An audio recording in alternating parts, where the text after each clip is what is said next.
And I'm pleased to be joined by Hamish from VUKOVI. Good morning. Hey, man, how you doing? I'm good, man. I'm good. I'm excited. I've just woken up and I'm ready to go. Yeah, excellent. So, obviously, I play you guys near enough every week on the show, but anyone that is in the dark, tell us a little bit about VUKOVI. Oh my God. We've been a band for way too long. So we've got 2 records out, two albums. We've just released a new single called Kill It. I don't know when this is airing. Can I say that? Yeah, you have, yeah. So it's out now. We've got another single that came out a couple months ago called Slow as well. So we're just kind of building up to record 3 at the moment. That's the plan. So I'm just waiting for COVID to die so we can tour. Yeah. Yeah. So, that's it. Yeah, so I saw yesterday. So someone I follow on like some blogger that I follow on socials. They posted about VUKOVI, obviously new single. They said VUKOVI is actually Croatian or Serbian for wolves. Apparently. Yeah, I didn't know that. Is that something that you guys have sort of come up with, or is it just random? So the band before Janine joined was actually called Wolves. Okay. And we had a lead singer, a guy called, oh my God, it was like 12 years ago. I've forgotten his name. That's dreadful. Oh my, Rory. His name was Rory. And we played a few gigs and it just like never quite clicked. And we literally got rid of him. Our drummer was like, I know this girl called Janine from school. And she literally just came and auditioned, and that was it. It was the easiest put together band you could ever imagine. Like, that stuff's usually a nightmare. Do you know what I mean? It was easy. Yeah. And we were like, well, we're not going to keep the name Wolves. So Jason, our old bass player, just literally Google translated it, and he just came across VUKOVI, and it's amazing. Like, I think it's either Serbian or Croatian. I know there's a slight difference, but I think maybe it means the same in both languages. I don't know, but and like that, he literally. I remember practicing, and he brought it to us after rehearsal, and we were all just like, yes, that's class. You know what I mean? Yeah. Like, that's the hardest part. Yeah, you always do that, isn't it? You sort of like, oh, let's we can't have this band name. What's it on Google Translate? What is it in German? Yeah, exactly. See what you can find. Something that sounds cool. Yeah. But I mean, it does. It's taken people years to say it properly, but we're nearly there. Yeah. Oh yeah, I don't know what the actual pronunciation is. Same. No, same. So anyway, so the first time I saw you guys was at 2000 Trees in 2019, which I always rant on about. Some of the guys on the station are always joking. They've made up like a Chris Brain bingo for every time I say 2000 Trees. So but, I'm pretty sure out of all, I speak of your set more than anything else, because it's just such an amazing energy and everything, isn't it? Yeah, that show was amazing, man. Like, yeah, that's probably one of our favorite shows we've ever played, honestly. Yeah. It was just like, it felt like it was over in a flash. Do you know what I mean? I honestly think we only had time to play like 6 songs or something. I think it was.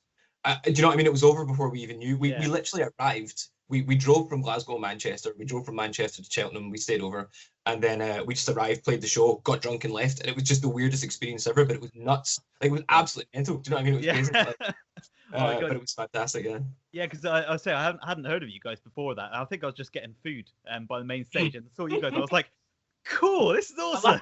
I love that. That's class, man. It's true, but that's the thing, is that it's just I think as I sat down to I sat down and started eating my food and sort of saw you. I was like, this is awesome. How have I not heard of you guys before? And then I think I saw Janine obviously crowd surfing on an inflatable surfboard or something, and then of course you have Mr. Fridge as well, which just sort of tops off.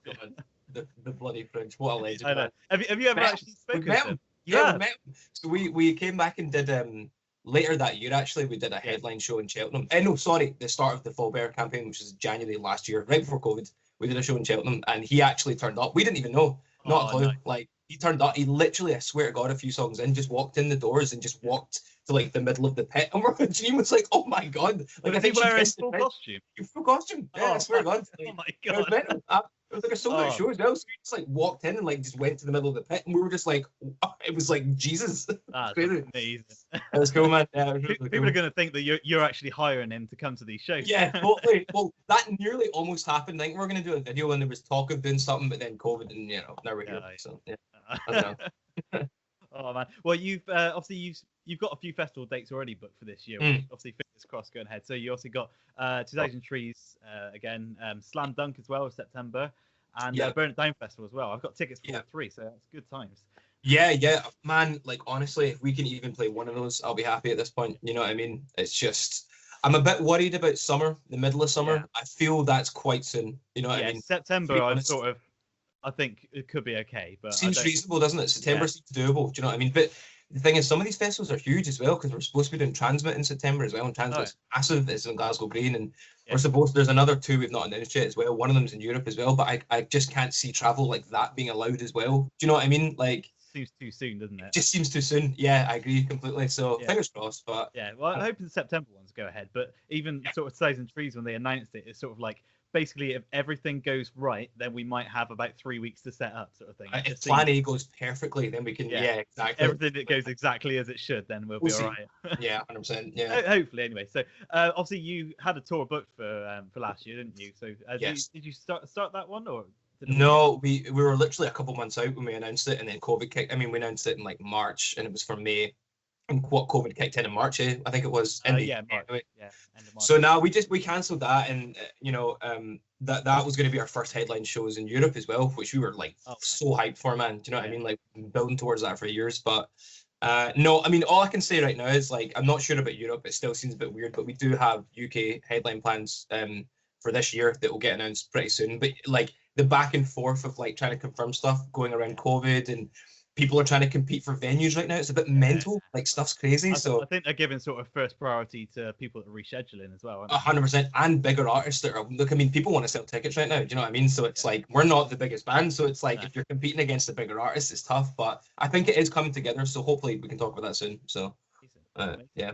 So because I think you've played in Europe before, haven't you? I think did you play quite a few times. Man. You got a following over there?